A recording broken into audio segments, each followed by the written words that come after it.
There is a night in February 1962 that people who were in the audience at Covent Garden have never quite stopped talking about. A 42-year-old ballerina walked out onto the stage, partnered a 24-year-old Russian defector, and by the time the curtain fell, the entire building was on its feet. That was Margot Fonteyn, and that night was only the beginning of the second half of her life. But her story doesn't quite fit the shape of a triumph.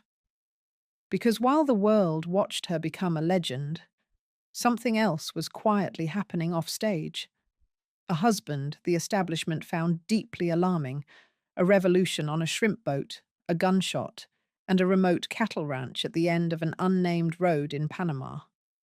By the time she died, she was considered one of the greatest dancers who ever lived.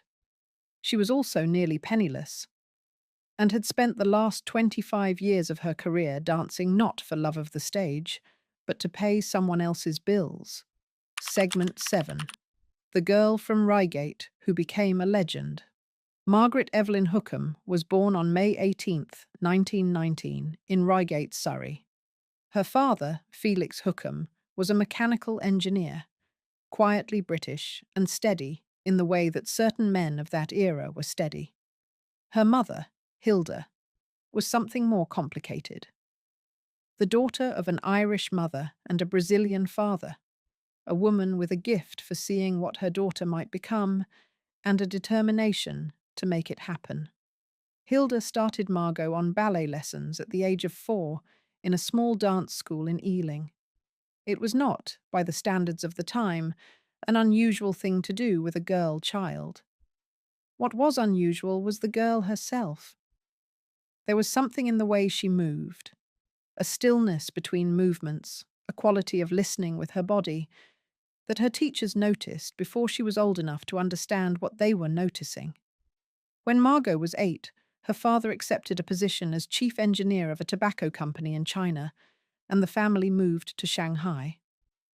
Margot continued her lessons there under a Russian expatriate named George Goncharov, a teacher who had trained in the great Russian tradition and who understood what he was looking at. He pushed her. She learned to inhabit the kind of discipline that most children her age could not have imagined.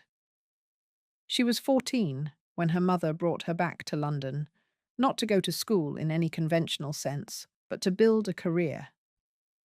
Hilda enrolled her with Serafina Astafieva, one of the finest teachers then working in London, and shortly afterward, Margot joined the Vic Wells Ballet School, the institution that would eventually become the Royal Ballet, at the invitation of its founder, Dame Ninette de Valois. De Valois had a reputation for spotting talent at a distance and for investing in it with a patience that could look, to outsiders, like stubbornness. Margot's debut with the company came in 1934, when she danced as a snowflake in the Nutcracker. She was 15. The following year, the company's reigning ballerina, Alicia Markova, left, and a cascade of leading roles opened up. Margot stepped into them. She danced Giselle. She danced Aurora in The Sleeping Beauty. She danced Odette and Odile in Swan Lake. Critics who had followed Markova's career and assumed no one could replace her began to revise their opinions. By 1939, she was 20 years old and was the company's undisputed star. The name she danced under, Margot Fonteyn, had been constructed from a variation of her Brazilian grandfather's surname, Fontes, chosen because it sounded, as one account put it, appropriately continental for a ballerina. Her mother had written to relatives asking permission to use the original family name, but was refused. Hilda looked through a telephone directory, found Fonteyn, adjusted the spelling slightly, and that became the name that would eventually appear on programs in the world's greatest opera houses. The war years were grueling in ways that are easy to underestimate now. The Sadler's Wells Theatre was turned into an air raid shelter when the Blitz began in September 1940, and the company was sent on tour across England, performing sometimes 3 to 4 times more often than their usual schedule, simply because there was a need, and they were there to fill it. Margot danced through all of it. She was in the Netherlands when Germany invaded in May 1940 and escaped back to England with nothing more than the costume she was wearing. She performed nightly in theatres that sometimes had bomb damage in the surrounding streets, for audiences of soldiers and factory workers who were using an evening at the ballet as a form of resistance against the idea that nothing beautiful could survive. After the war, British ballet was no longer regarded as an inferior product. Margot was a significant reason for that shift. In 1949, the company toured America for the first time. The Sleeping Beauty at the Metropolitan Opera House in New York received 48 curtain calls. Critics who had arrived expecting a polished but essentially provincial art form left having reconsidered entirely. Margot Fonteyn was, at 30 years old, an international celebrity. She was appointed Dame Commander of the Order of the British Empire in 1956. She became President of the Royal Academy of Dancing in 1954.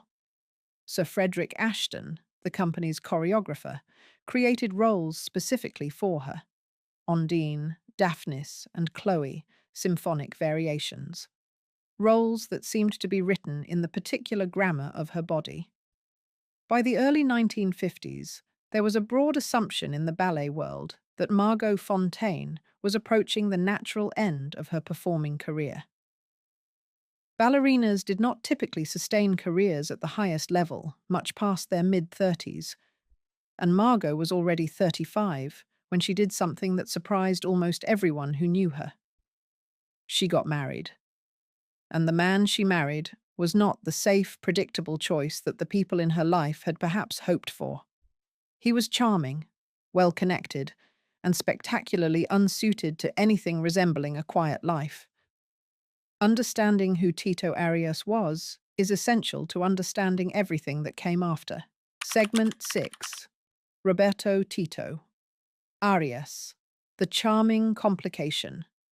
Roberto Emilio Arias was born in Panama on October 26, 1918, into a family that occupied the top of Panamanian political life in the way that certain dynasties in small nations tend to, comprehensively, almost hereditably.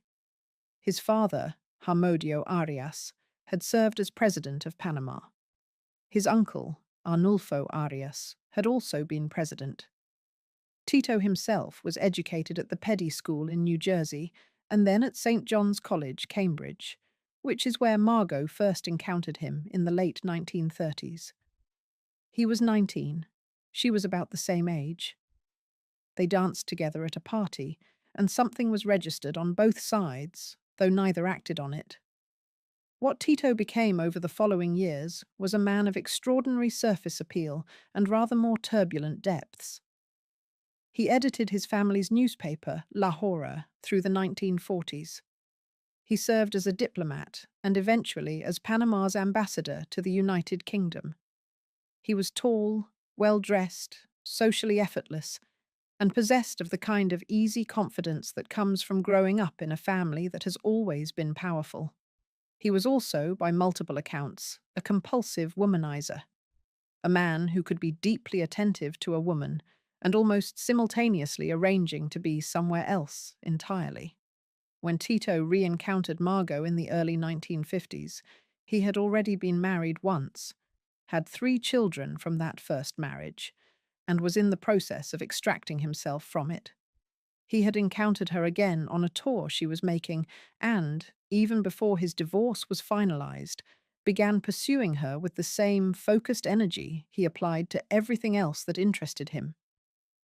He reportedly asked her to marry him at their very first meeting during that tour. She did not agree immediately. The courtship took years.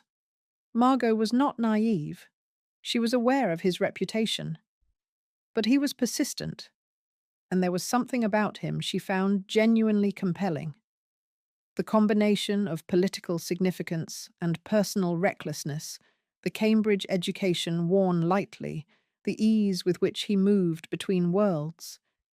It was a kind of glamour, entirely unlike anything the Royal Ballet had ever offered her. The people who knew Margot during this period describe a woman who was, for the first time in her adult life, genuinely uncertain. Her entire existence up to that point had been organized around certainty, the certainty of the next rehearsal, the next production, the next tour. Tito was the opposite of certainty. He was diverting and dangerous and thoroughly uncontainable. She said yes. On February 6th, 1955, in Paris, they were married. Margot was 35. She had spent her entire adult life, up to that point, in the contained world of the Royal Ballet. Rehearsal rooms, stages, dressing rooms, tours. She had been devoted to her art in the way that certain people are devoted to a calling that doesn't leave much room for anything else. Tito represented a different kind of life entirely. Diplomatic receptions, political conversations, travel between continents, a world of influence and risk that was entirely unlike anything she had known. He was appointed Panama's ambassador to the United Kingdom after their marriage, and Margot took on the role of ambassador's wife alongside her continued dancing. The contrast between the two halves of her life in this period is striking. By day, or at night, she was on stage at Covent Garden. Between engagements, she was hosting diplomatic dinners in London, accompanying her husband to official functions, learning to operate in a world where the social currency was political connection rather than artistic reputation. The marriage was happy, intermittently. Tito was affectionate when he was present, and largely unavailable when he wasn't. His infidelities were not particularly well concealed. There were women who moved through his life with a regularity that was difficult to overlook.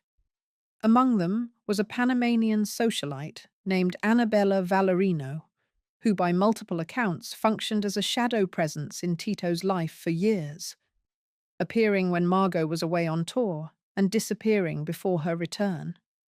Margot absorbed this without the public eruptions that a different woman might have produced. Her close friends noted that she appeared to have made a choice, to love Tito on terms that included his limitations, and to have made it with the same disciplined clarity she brought to everything else she undertook.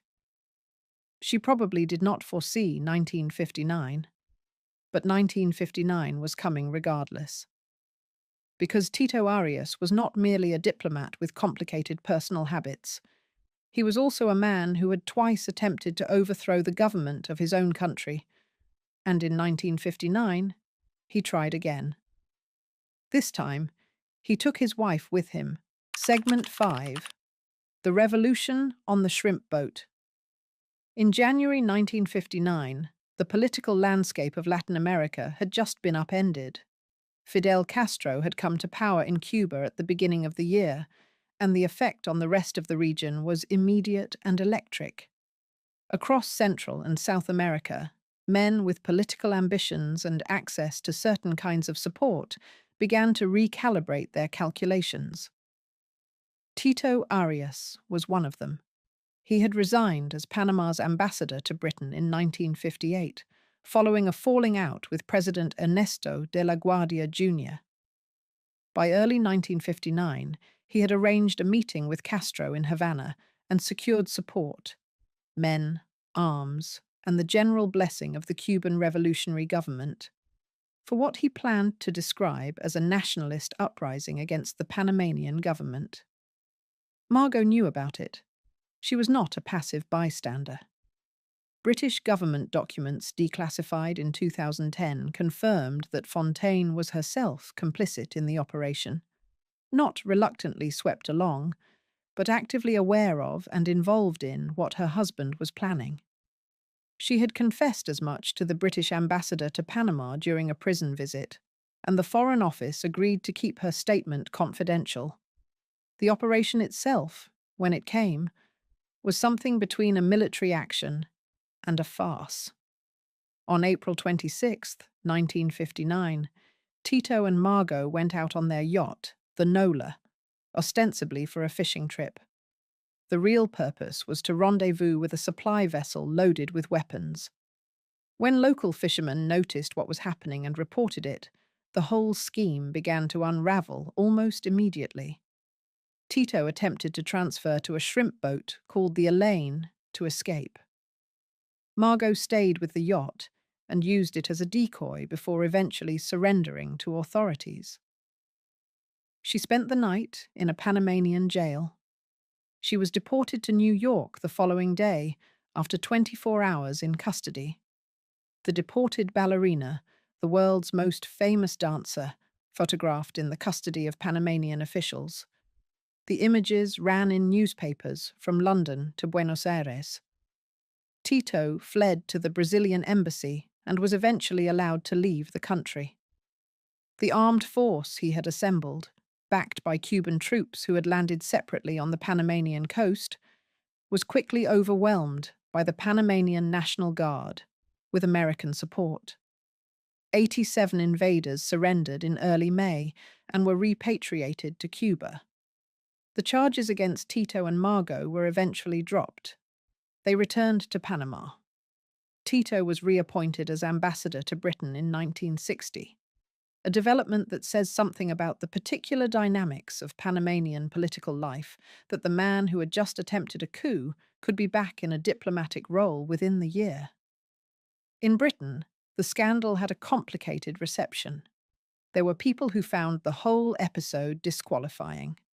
A prima ballerina, a dame of the British Empire, caught on a boat loaded with arms, involved in a coup attempt against a friendly government.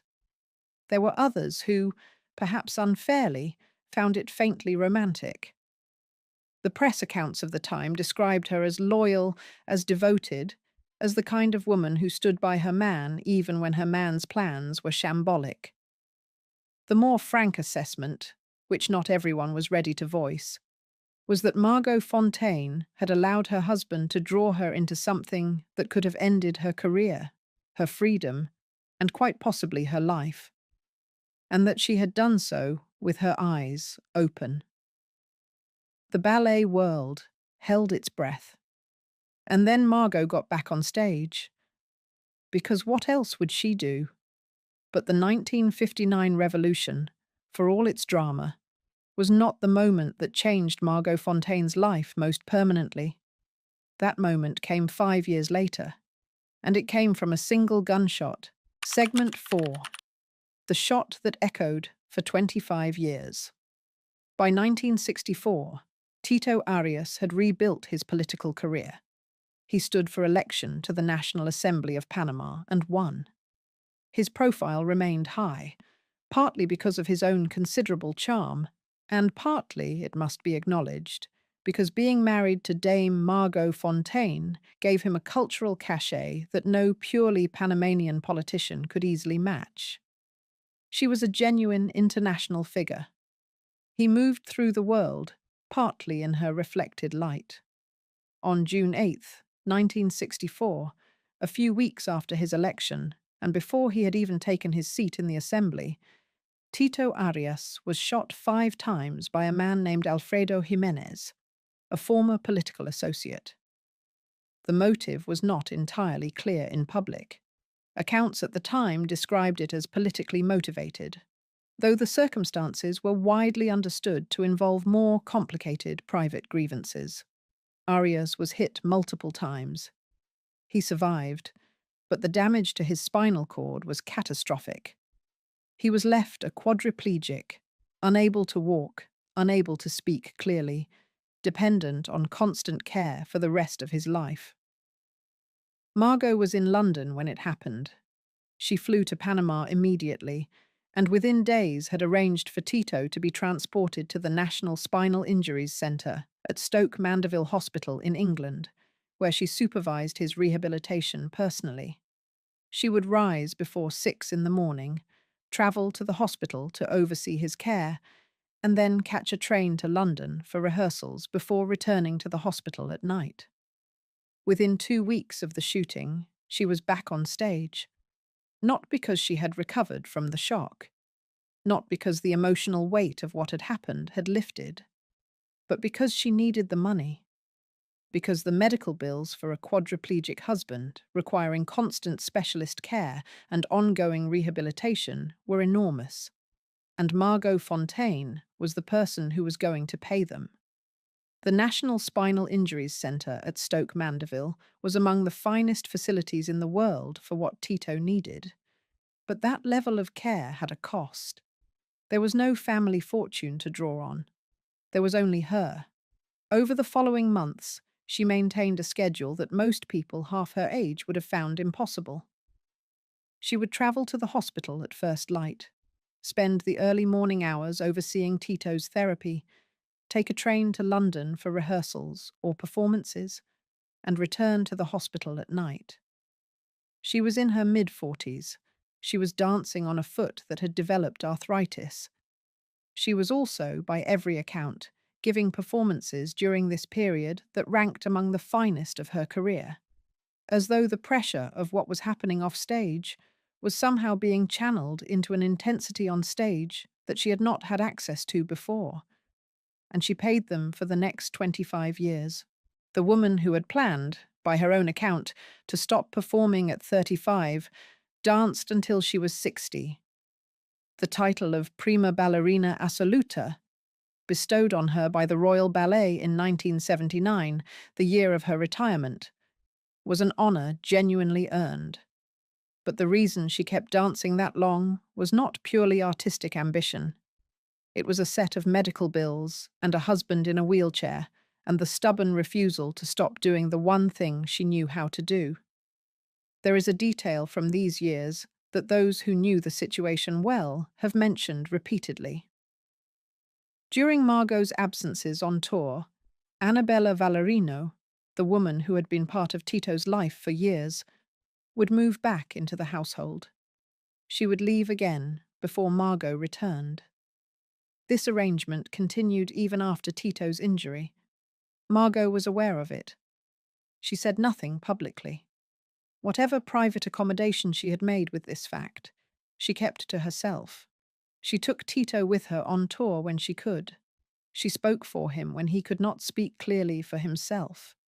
She pushed his wheelchair through the corridors of government buildings in Panama City. In 1967, she was photographed doing exactly that as Tito took his seat in the National Assembly. 3 years after the shooting, having been elected and unable to take his place until that day. Every member of the Assembly stood and applauded when he entered. Margot's loyalty to Tito in this period was, by any reasonable measure, extraordinary. Whether it was also freely chosen, or whether it was the loyalty of a woman who had made a commitment and was not the kind of person to break it regardless of the cost. That question has been asked many times and has never been satisfactorily answered. And through all of this, the revolution, the shooting, the bills, the wheelchair, the other woman, something was happening on stage that was completely at odds with the private circumstances of Margot Fonteyn's life. Because in 1962, while her marriage was already complicated and her husband's ambitions were already causing trouble, she walked out onto a stage in London with a young Russian named Rudolf Nureyev, and everything changed. Segment 3. Nureyev, the partnership that redefined everything. In June 1961, Rudolf Nureyev was performing with the Kirov Ballet at Le Bourget Airport in Paris when, during a layover, he stepped away from his Soviet handlers and requested asylum from the French authorities. He was 23 years old, from a Tatar family in the Ural Mountains of Russia, and he was already being described by those who had seen him dance as the most extraordinary male ballet dancer alive. His defection was an international news event. It coincided with a Cold War moment when the movement of individuals between East and West carried enormous symbolic weight, and a Soviet dancer choosing freedom over the Kirov was exactly the kind of story that newspapers on both sides of the Atlantic handled with great seriousness. The moment Nureyev defected, He became exactly the kind of figure that the Western cultural world found irresistible.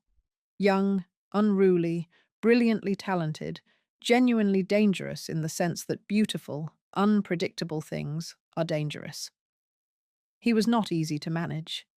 He was physically volcanic on stage, technically stunning, and personally almost impossible to contain.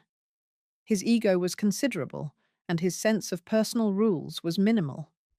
He had learned to survive in a system that did not reward individuality, and having escaped it, he intended to be as individual as possible. Ballet companies across Europe and America competed for his attention. He gave it, briefly, to several of them.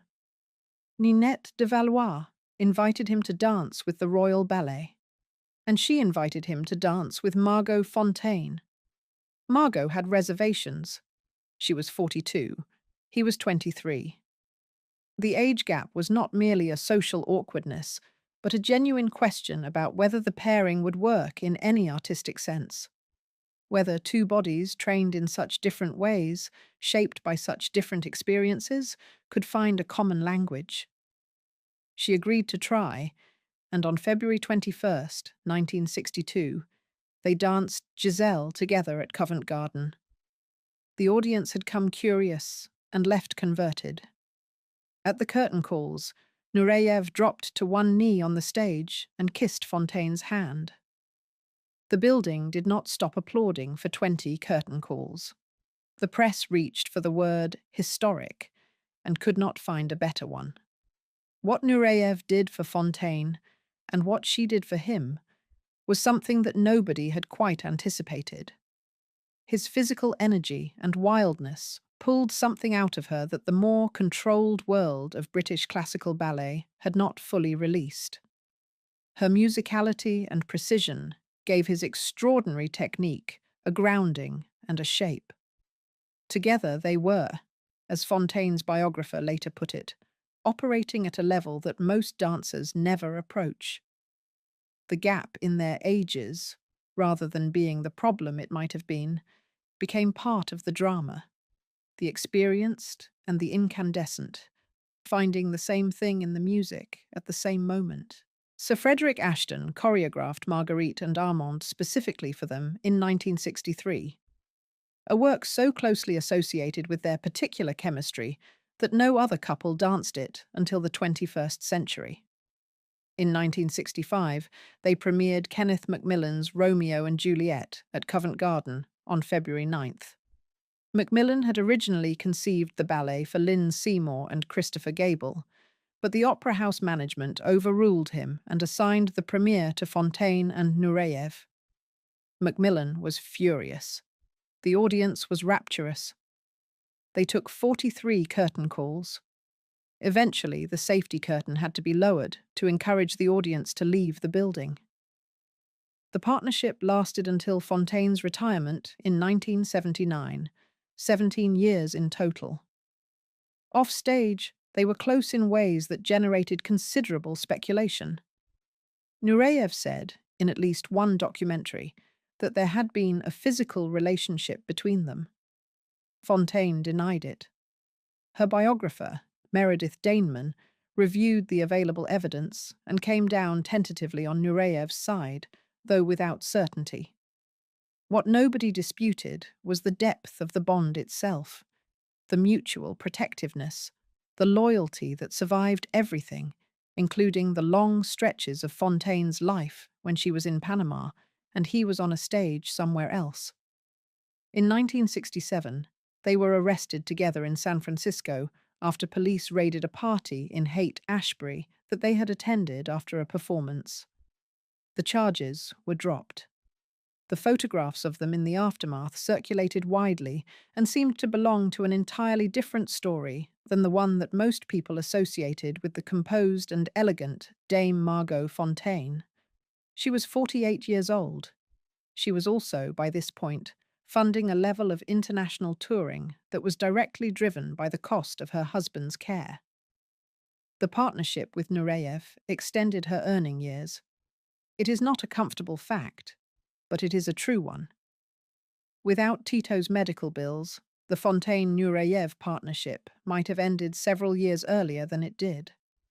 Eventually, even the most extraordinary career reaches its end. When Margot Fonteyn finally left the stage in 1979, she did not retire to comfort or security.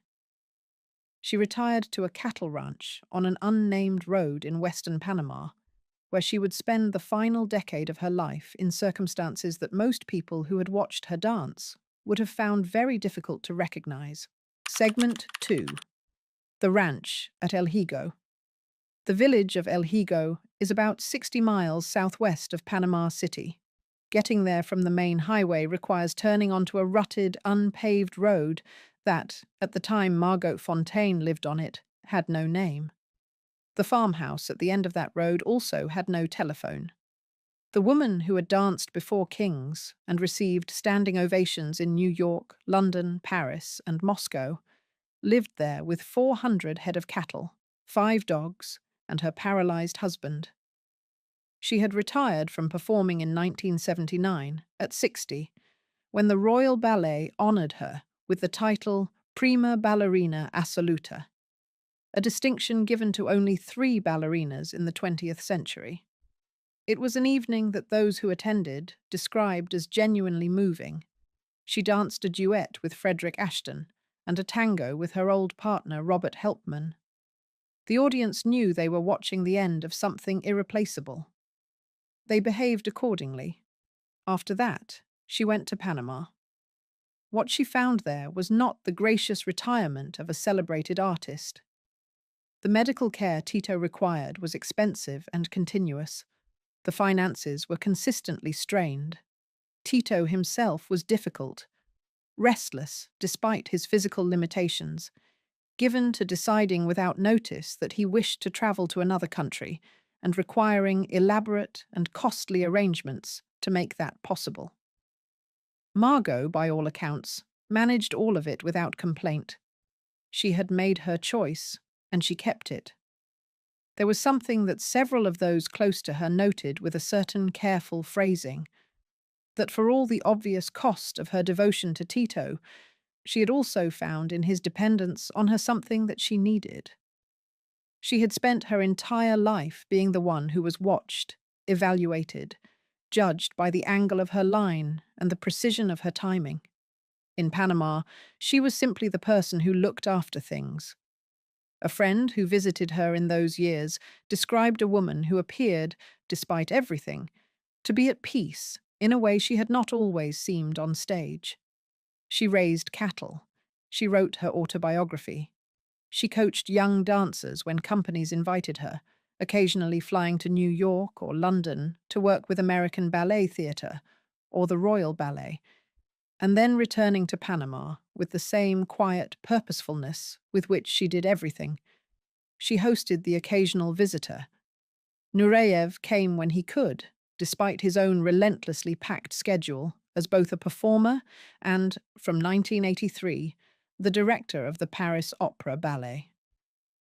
They spoke by phone several times a week, which required Margot to drive to the nearest telephone and Nureyev to call at an agreed time from wherever he happened to be. The friendship that had started on a stage in 1962 was, if anything, deeper in these years than it had been in the middle of their performing partnership. She had described him publicly as the person who had given her a second career. He described her, privately and publicly, as essential to everything he had become in the West. Tito died on November 22nd, 1989. On the same day, Annabella Vallerino, the woman who had been part of his life for decades, took her own life. The two were buried on the same day. Margot had been diagnosed with cancer shortly before Tito's death. She did not go public with the diagnosis immediately. When word spread, the response from the ballet world was immediate. In May 1990, a gala was held at Covent Garden to raise money for her care. Placido Domingo volunteered to sing. Nureyev danced, despite his own deteriorating health. He had been HIV positive for some years by this point, and was managing his illness as carefully as he could, while maintaining a schedule that would have defeated most healthy people. More than 2,000 people attended the event, including Princess Margaret, Diana, Princess of Wales, and Ninette de Valois. The evening raised £250,000 for a trust fund for Fonteyn's support. Nureyev also paid a substantial portion of her medical bills directly, in private, without fanfare. She spent the final months of her life in hospital, first in Houston, then in Panama City. Shortly before her death, she converted to Roman Catholicism so that her ashes could be buried in the same tomb as Tito's. She died on February 21st, 1991, in a hospital in Panama City. She was 71 years old. The date was the 29th anniversary of her first performance with Nureyev in Giselle at Covent Garden in 1962. Nureyev, who was by then seriously ill himself, was unable to attend either the burial in Panama or the memorial service at Westminster Abbey in London on July 2nd, 1991. He died of AIDS on January 6th, 1993, less than 2 years after Margot. What Margot Fonteyn left behind was a legacy in the art of ballet that remains, more than 30 years after her death, genuinely difficult to equal. But the life she actually lived was far stranger and harder, and in its own way, more interesting than the legend. Segment 1. What she left behind. The official story of Margot Fonteyn is easy to summarize. Greatest ballerina of her generation, defined British ballet, formed one of the most celebrated partnerships in the history of dance. Dame of the British Empire. Prima ballerina assoluta. A woman who received 48 curtain calls in New York at 30, 43 curtain calls in London at 45, and the formal designation as the finest classical dancer of her century at 60. A career that, by every metric applied to careers, was without peer. All of that is true. The other story, the one that runs underneath it, is about a woman who made a choice in her mid-30s that most people who cared about her thought was a mistake, and who then spent the rest of her life living inside that choice with a consistency that was either profound devotion or profound stubbornness, depending on who you asked and when you asked them. Tito Arias was, by any objective measure, a complicated man to have loved. He was unfaithful throughout their marriage. He involved her in a coup attempt that resulted in her arrest and public humiliation. He was shot by a political rival and left unable to speak or walk, requiring round-the-clock care for 25 years. The woman who paid for that care was Margot Fonteyn, dancing well past the point when her arthritic foot was causing her genuine pain at every performance, simply because the alternative was not keeping her promises. There is a particular kind of choice that appears romantic from the outside and looks very different from the inside, and Fonteyn's marriage to Arias was perhaps one of those. But there is also something in the way those who knew her described the later years in Panama, the cattle, the dogs, the afternoon drives to the telephone, the visits from Nureyev. That does not read like a woman who felt she had made the wrong decision. She had made a decision, and she lived it completely, which is not quite the same thing. The Fonteyn-Nureyev partnership remains the reference point against which all other ballet partnerships are measured. The 43 curtain calls for Romeo and Juliet, the night in 1962 when Nureyev knelt and kissed her hand, and the audience understood, in real time, that they were watching something that would not come again. The way that Margot Fonteyn, at 42, discovered new dimensions of her own artistry because a 23-year-old Russian defector had arrived and refused to accept that she was finished. The title, Prima Ballerina Assoluta, was given to only 3 dancers in the 20th century. Fonteyn was the last. She was 60 years old when she received it. And the only reason she was still dancing at 60 was Tito's medical bills. So, in a way, the marriage that many people considered a ruin contributed directly to the career distinction that has never been matched. Her estate at the time of her death was modest. The years of dancing had supported not her own retirement, but someone else's care. She died in a hospital in the country where her husband had been buried 2 years earlier, on the anniversary of the night she had first danced with Nureyev, having converted to Roman Catholicism so she could share his tomb. She left behind a body of work that people are still watching. Film recordings of her performances have a quality that is rare, a sense, watching them, that the person on screen understood not just what they were doing, but why it mattered. She gave the ballet world everything she had, and she gave most of everything else to a man who had given her a life she could not have predicted and would not, by all available evidence, have traded. It is a story about the highest possible achievement in one arena and a decision made once and held without revision for 35 years in another. Both things are real. Neither cancels out the other. If you enjoyed this video, please like and subscribe to our channel so you never miss out on more fascinating stories.